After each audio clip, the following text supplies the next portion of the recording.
Hi everyone, Hasti Memaran here. In today's lesson, we're going to go through the basics of sketching and drawing. So what you'll need for this session will be a sketch pad, sketch paper pad, or just regular paper. You'll be needing some pencils, H and B. You'll need an eraser, and you will also need a sharpener. That's pretty much what you'll need for this session.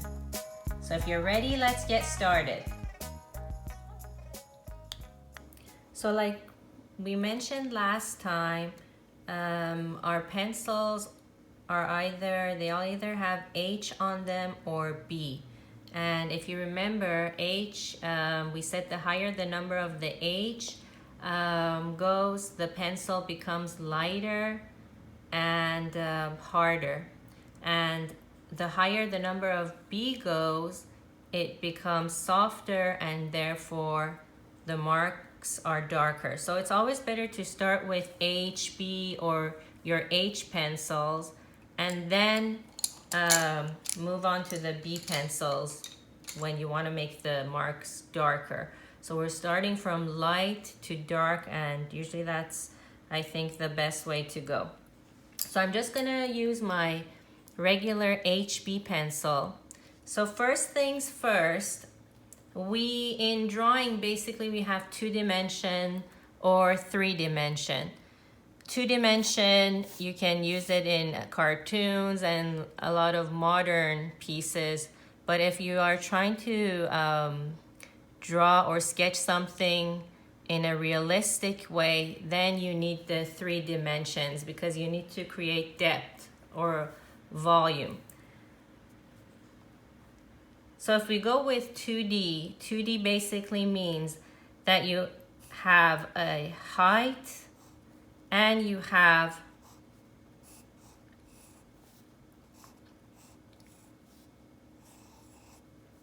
just have height or length or width, basically. Height and length or width. But when something is 3D, then you're creating 3 dimensions. So basically you're adding the concept of depth. You're adding depth to an image. So instead of my square, here I'm having a cubic square. Here my rectangle is going to change into a cube. Here instead of a triangle, I can have a cone, let's say, that has more volume to it.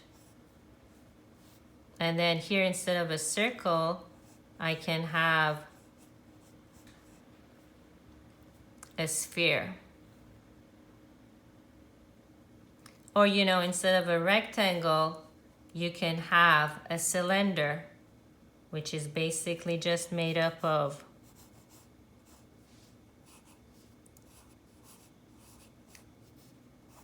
circles and rectangles. So that's how you're creating volume, by adding depth. But how do you always add depth? For adding depth, let's say my circle here, if I just color it like this, if I just color the whole thing without paying any attention to the shape that it has, just coloring it, I'm really not adding any depth to it. So it's just going to be a 2-dimensional circle. But when I add depth, then it's going to be 3-dimensional. So how do we add depth? We just do it by shading. And there's different techniques for shading, but the most common one is basically just hatching. So hatching is when you're using lines that are parallel to each other you're basically hatching. And you go from lighter to darker.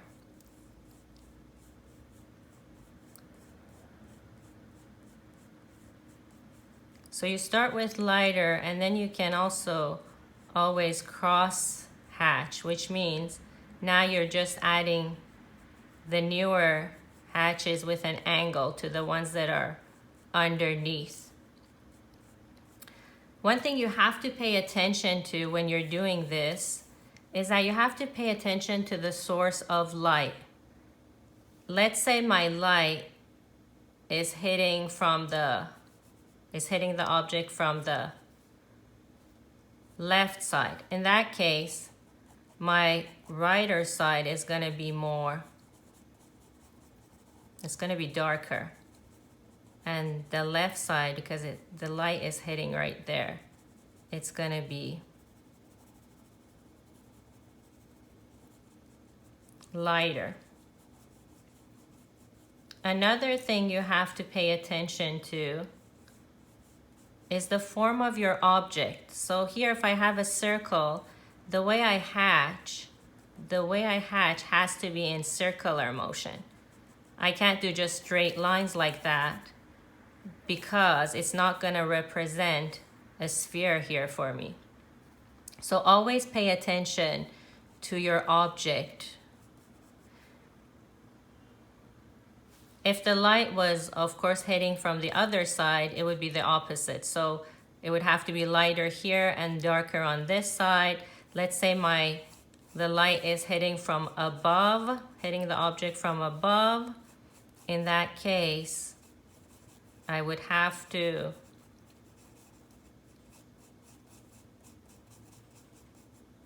go lighter here.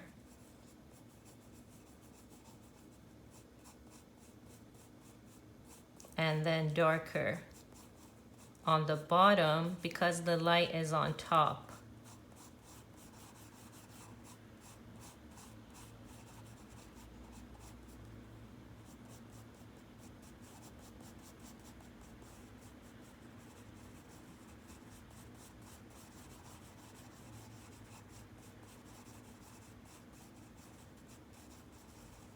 You can always, when you're progressing, when you're done with the lighter colors, add in the darker colors with the darker B pencils.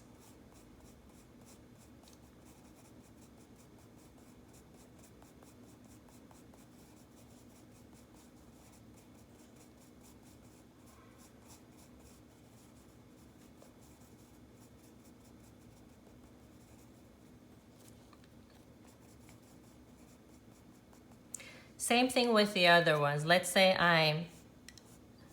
I'm coloring my cone. Again, it would have to be the way I put in my hatches, basically. The way I put in my lines, my parallel lines. And usually the spacing is consistent. And then I can go over that. Let's say the light is hitting from the right side, then my left side would be darker, and then you just keep going that way. And if you compare this to the triangle we had up here, you've got way more volume here. Same thing with my cubes. Let's say the light is hitting the cube from the front. So then I have my shades back here. And I can just hatch, like hatching, but we can also do cross hatching the other direction as well.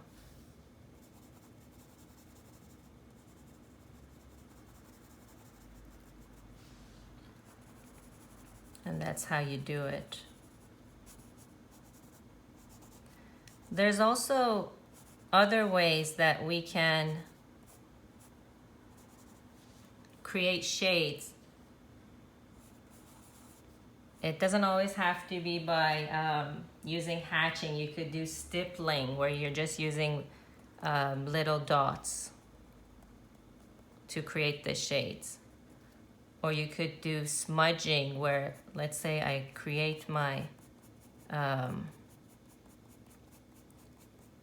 shades, and then I can use something to kind of smudge this, kind of like blending too, and then move it on to the other areas just by smudging.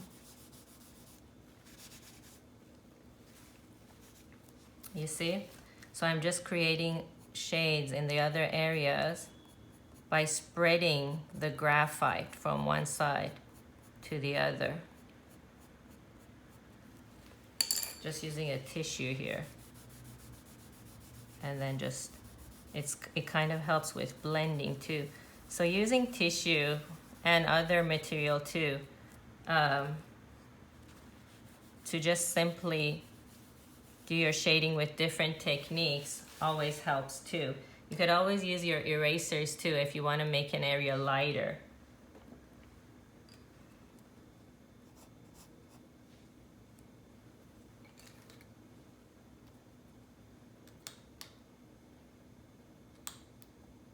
So just practice these simple shapes.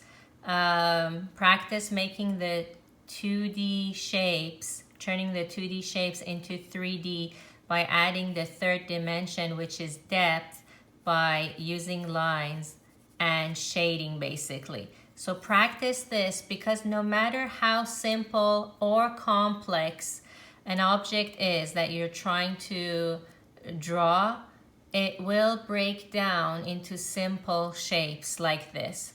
So anything complex, you can take a look at it and break it down to simple shapes and then draw it easily. So this is the foundation of drawing basically.